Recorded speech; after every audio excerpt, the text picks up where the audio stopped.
This was the scene outside of Calipari's well-known home on Richmond Road in Lexington this morning. Mixed emotion about the hours and days to come, and the online rumor mill is on full blast. It sure is. And for now, let's head to the Joe Kraft Center where we find ABC36's sport director, Jeff Piecoro. He is with us right now and has been following the latest details on this. Jeff, help us cut through the fact from the fiction, from the speculation. What can you tell us as of right now this hour?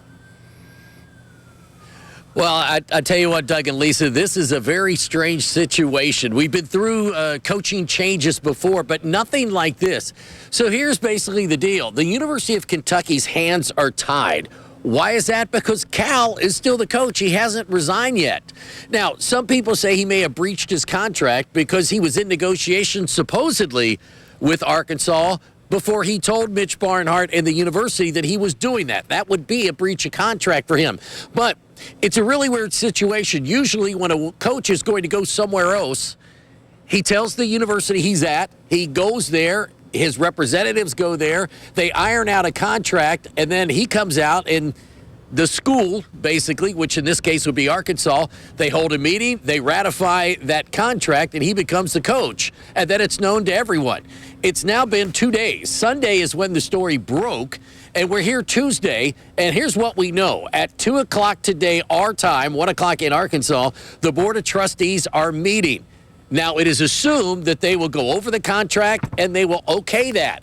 At that point, Calipari would then tell the university that he is resigning, and then he becomes the new coach at Arkansas. But until then, as I said, he's still the coach here at the University of Kentucky, so Mitch Barnhart can't really contact other people yet until he knows the situation with Cal. Now, again, we're just speculating this. Cal may have already talked to him, and they just have not said anything. But as far as we know, that is what we know, and it's not a whole lot.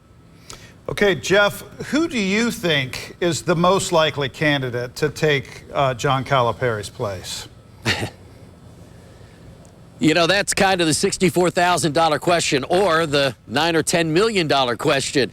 Obviously, Danny Hurley is a hot name, the Connecticut coach. He's won back-to-back championships. And really, to tell you the truth, they've kind of surpassed Kentucky in relevancy, Connecticut, that is. They've won 6 national titles since 1999. Kentucky's won 1. So that's what the situation is here. He won again last night. Now, he doesn't make anywhere near what Calipari makes, but he's a Northeasterner. He's been at Rhode Island. He's now at Connecticut. His wife is from New Jersey. Does he move south here to Kentucky and take the job? That's a huge question, but it's a lot of money. Nate Oates at Alabama has already said he is not interested in the job. He wants to stay at Alabama. Again, probably a smokescreen. If Kentucky calls, you're going to listen. Billy Donovan is a hot name going around. Scott Drew is another hot name. Bruce Pearl. So he has, if you're Mitch Barnhart, a lot of different options to go with. But I will tell you this, every smart athletic director has a drawer. And he has, it'll say football, and he has a list. It says basketball. He has a list of who he would like to go get. And so then he just simply goes down that list, he interviews them, and we'll see. Wow. Okay, Jeff, now here's another question. A lot of folks are talking about this. Have there been speculations that Calipari might be bringing some of the incoming recruits with him to Arkansas?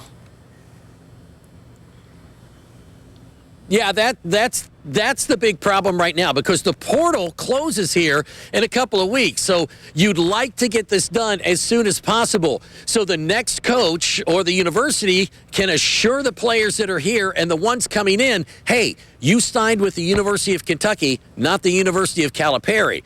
And so that's the spiel you have to make. And then Mitch Barnhart will contact those players, and he'll also say, hey, we're going to bring in a top-notch coach to replace him. Just hang and wait for that. But you would assume that a couple of those guys will follow Cal, and probably a couple of the guys on the team now will transfer, go in the portal and transfer. I already know that Bradshaw, Aduthiero, Justin Edwards will not be coming back next season. So it's going to be interesting to see, Lisa, your question, who stays and who does come in here.